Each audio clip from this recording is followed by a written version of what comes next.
I am going to keep this one relatively short.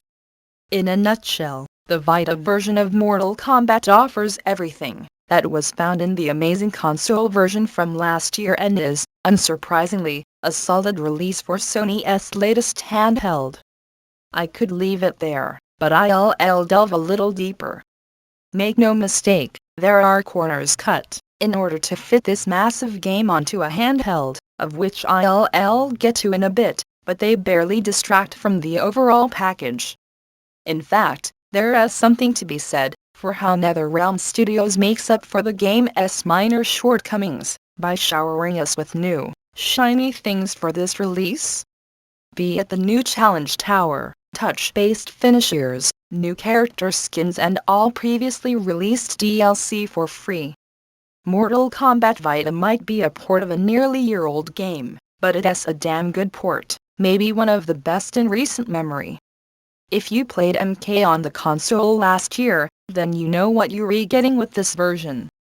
MK Vita comes with that great and hilarious single-player campaign, the classic or is it classic? Ladder tournament, online multiplayer lobbies both Wi-Fi and ad hoc and the original Challenge Tower from the console release.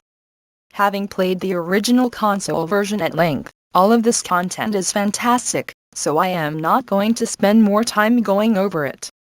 The first real significant addition is the secondary Challenge Tower with all new tests, including some utilizing the Vita's touch gestures.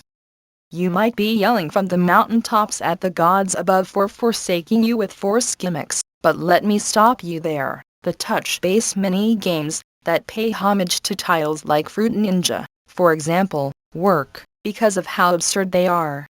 Mortal Kombat, from a conceptual level, is ridiculous. Therefore, mini-games, where you swat away bombs to instead slice chunks of flesh don't feel that far-fetched. Likewise, balancing on a beam using the Vita's accelerometer to avoid falling to your death in a pit of spikes fits right in line with the legacy of what Mortal Kombat represents. Ludicrousness. These mini-games aren't huge selling points for the title, but they do represent extra content that you would be foolish to turn down. Speaking of touch controls, the Vita version of Mortal Kombat introduces a few tweaks to gameplay that actually improve the standard combat experience. For starters, you can now perform fatalities by just swiping the correct directional inputs on the Vita's touchscreen. No need to worry about pressing any buttons, directional or otherwise. Now Without a doubt, Mortal Kombat's heyday was the mid-circumflex 90s, a time when it and Street Fighter ruled not just arcades, but home consoles as well. It enjoyed a brief resurgence in the mid-2000s with sequels like Deadly Alliance and Deception, but with each new game came more goofy finishing moves, uninspired character designs and a needlessly complex plot.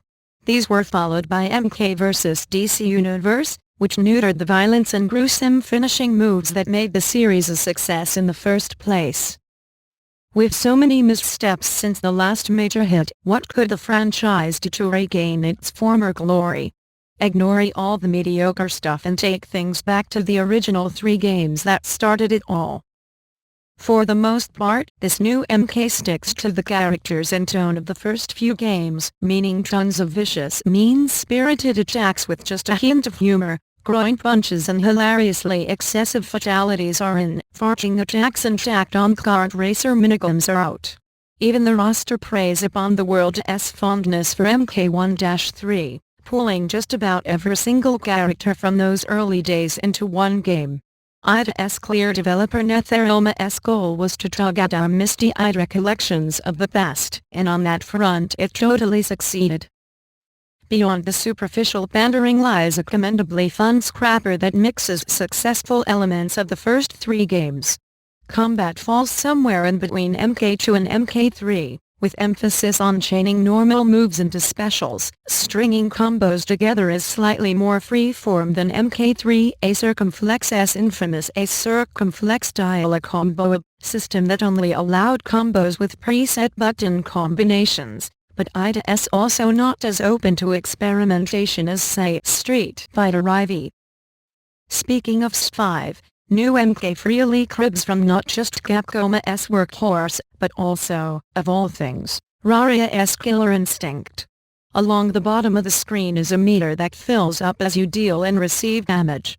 When one section is full, you can execute an A-circumflex enhanced version of any special move your character has. In other words, Ida is the same as S5's X moves, where Ryu's Fireball deals an extra hit, or in this case, Gano throws 2 knives instead of 1. 2 full sections give you the ability to cancel someone's combo and break free of their attack.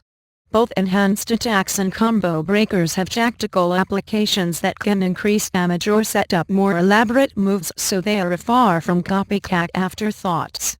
If you refrain from using those moves and fill up the meter completely, you have access to X-ray moves, which are the Skamia's equivalent to Street Fighter's big damage ultra combos.